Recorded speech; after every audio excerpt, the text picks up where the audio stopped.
তারা বর্তমান যারা আইন শৃঙ্খলা বাহিনী আছে এটা তো আরা শক্ত হনভূমিকা আরা নদীর এখন তো আর দায় হার দিম এখন ছাত্রলীগের হাসা হতে হইম নাকি ফেসিজমের হতে হইম নাকি হাসিনের হতে হইম। এই দেশের যাতে জনগণের স্বাধীন করে তাই যে এই চুরি আহাজারি জনগণের ঠান্ডা করে তারিব অবশ্যই দেশের জনগণ প্রত্যেক পাহাড়ির তুন এই সরকারের সহযোগিতা গরম করিব। দেশত ফত্তিন চুরি ডাকাতি দর্শনোদ্য বিভিন্ন চাঞ্চল্যকর ঘটনা ঘটের এগিন লই কিভাবে চট্টগ্রামের সাধারণ মানুষ কালের কণ্ঠের নিয়মিত বিশেষ আয়োজন জনতার কণ্ঠত অনেও জানাইতানোর স্বাধীন মতামত সাথে আছি আই আবির আহমেদ। আর তো এখন চুরি ডাকাতি লেভেল বেগুন নারাজ সরকার আর গুয়াইলে পরিবর্তন হইব এখন তো সরকার নেই এখন অস্থায়ী সরকার কারণ সরকারের প্রতিবাদ না করার খারাপ হোক মানুষের সুযোগ পাই গিয়ে মানুষের শ্বাস পাই যার একজনের আরেকজনের মরের দরের মানে পুরা বাংলাদেশের মাঝে পুরা জাতি হইলে আতঙ্কিত।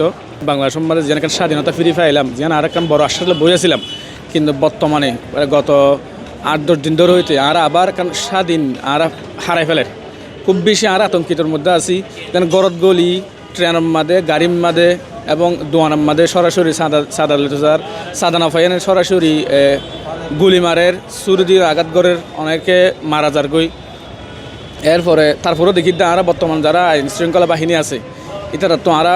শক্ত হনভূমিকা আরা নদীর এবং বর্তমানে দেখি খুব বেশি দর্শন বাড়ে গিয়ে আর বনকুলা দর্শন গড়ের তাহলে সব মিলিয়ে আর বর্তমানে খুব বেশি আতঙ্কিতের মধ্যে আছি। তো বর্তমান অন্তর্বর্তী সরকার যারা আছে প্রধান উপদেষ্টা সহ ইতার কী ভূমিকা আর জাতি প্রধান অন্তর্বর্তী সরকারের কাছে প্রশ্ন তার ভূমিকা কী কিংবা তারা কী চিন্তা করেন। দুঃখের খুব অনুতাপের সাথে আমরা বলতে চাই যে বিশেষ করে গত 1 সপ্তাহ 2 সপ্তাহ ধরিয়ে প্রত্যেকখান দিক দিয়ে আর কি মানুষের জনজীবন খুব বেশি কষ্টদায়ক হয়ে পড়ি জিয়েন আসলে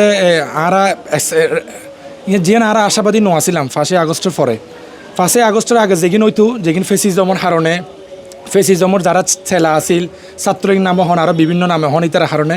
এখন ইতারা নাই ইতারা নতাহিবের হারণও আর জনজীবন এত দুর্বিষহ কিনলে হইতো ওইবার হারণ নেন কি মূলত ইনকি প্রশাসনের ঘাটতি নাকি আর ঘাটতি বা আর যারা এখন বর্তমান ক্ষমতায় আছে তারা ঘাটতি কিনা অবশ্যই দায়বার ইয়ে তারা তোলা পড়ব প্রশাসনের তোলা পড়ব। কারণ এখন তো আর দায় হার দিম এখন ছাত্রলীগের হাসা হতে হইম নাকি ফেসিজমের হতে হইম নাকি হাসিনের হতে হইম। এখন অবশ্যই আর গভর্নমেন্ট যারা আর দায়িত্বরত আর যারা বোয়াই ইতারাই তো ইয়ান লাইবিলিটি আর কি আর ন সরকারে জনগণের কোনো পদক্ষেপ নলর আর কোনো নিরাপত্তা নাই। দিনে দুপুরও ডাকাতিও চিন্তাইর রাহাজানির মানুষের চুরি মারিদের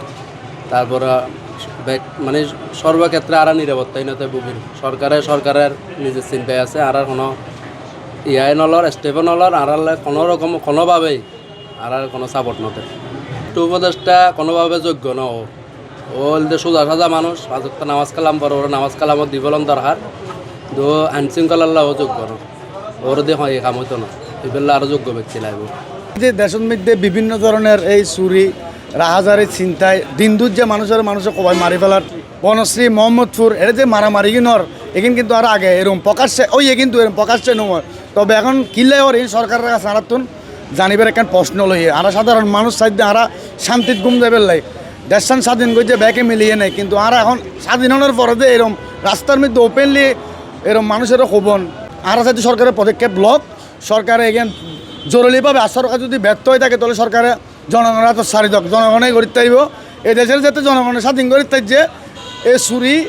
আহাজারি জনগণের ঠান্ডা করি তাইব অবশ্যই। এই যে দেশের যে পরিস্থিতি চাঁদাবাজি হইতে লুটরাস হইতে ধরে ডাহাতি চুরি যেগিন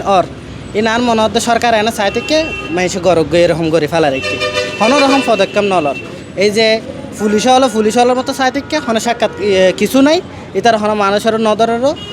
যার মতো আছে এলে করে চলে কোনো তারা দরিয়ার একটু আইন শৃঙ্খলা বাহিনী হলে থানার ননিদার জেলত ননিদার আজ প্রকাশ্যে ওপেনলি দর্শন চলে তারপর ওপেনলি চাঁদাবাদিলে কী করে ওপেনলি ঘোষণা দেয় ই আনলে আর দেশের মধ্যে এমন পরিস্থিতি হয়ে দেয় আর কোনো রকম নিরাপত্তা নাই। আর স্বাধীন করানোর পরও আর দেখা যাচ্ছে আর উয়ার আয়ের উয়া দল আসছে রামদা দল নাম আগে ছাত্রলীগ কুত্তা লীগ যেভাবে হয় গ্রামের মধ্যে ইবে আসেন এখন ওই কিন্তু ছাত্র গিয়া রামদা দল তারা এরা কিন্তু আর কি করে বিভিন্ন রকমের হেনস্থা করে, তারপরে না আর ব্যবসার ক্ষেত্রে যাই এর দাম বিভিন্ন জিনিস সুরমার করে ফেলার বিভিন্ন ডিলে ঘটনা ঘটার। স্বরাষ্ট্র উপদেষ্টা এটা তো বই থেকে দিয়ে আরেক রকম, এটা হন দরকার নাই। আর যদি এই দায়িত্ব সরাসরি মানে কি পদক্ষেপ লই না পারে তাহলে ইতার পদ্ধতি এক চাই ভালো মানের যে পদক্ষেপ লইতে পারব এন্ডিল স্বরাষ্ট্র উপদেষ্টা চাই। আর এখন হন নিরাপত্তা নদেখির, কারণ বিগত 15-16 বছর হইতে যে সরকার যেভাবে দেশ পরিচালনা করছে ইয়েনের ফলশ্রুতিতে যে চিন্তায় রাহাজানি বাড়ি গিয়ে এগিন এই যে সরকার পরিবর্তনের পরে এগিন সমাধান হওয়ার হতা এবং সংশোধন হওয়ার হতা এই যেগিয়ান আশা করছিলাম একজন নয় স্বরাষ্ট্র উপদেষ্টা নগরের হত আগর সরকারের হন ইয়া তাগিদ করে যারা স্তরে স্তরে আছে দেশের মানুষ তো আর বেকুন ইয়া করানো যায় যেগুন বিগত সরকারের দোষরকল পদে বই দেখি এগুলোর হয়তো কন্ট্রোল করি না পারে, কিন্তু এর গতি যাইলে দেশের জনগণ প্রত্যেক পার্টির তুন এই সরকারের সহযোগিতা গরম করিব বর্তমান সরকারের। আর সাধারণ জনগণ হইলাম যে একদম নিরপেক্ষে মেজরিটি পার্সেন্ট সাধারণ জনগণের বুটেই যখন সরকার ক্ষমতা তাই আর সাধারণ জনগণ যদি অশান্তির থাকি কষ্টত থাকি চিন্তায় রাহাজানি কোন খারাপি বাড়ি যাবি তাহলে এইবে একমাত্র রাজনৈতিক পরিস্থিতির কারণে ইগনোর। তাই আফামর জনসাধারণের কাছে একটা অনুরোধ, আগে দেশ ভালোবাসো, দেশের মায়া অন্তরত মিদি আনো, ক্ষমতাত মিদি আজিয়ে এই ফাটি আইব খালি ওই ফাটি আইব, ক্ষমতাত মিদি ফাটির পর একের পর এক আইনত তাহে লুটপাট করি যাগুই, কিন্তু আর সাধারণ জনগণ যেভাবে আছে এইভাবে তাই গিয়ে গই। আই একমাত্র সাধারণ জনগণই নে সারা বাংলাদেশের মানুষের প্রতি আর একটা অনুরোধ, ওনারা বেগিন দেশপ্রেমিক হন, কোন হারামি রাহাজানি গড়ি দেশের অস্থিরতা সৃষ্টি নগরী দেশপ্রেমিক হন।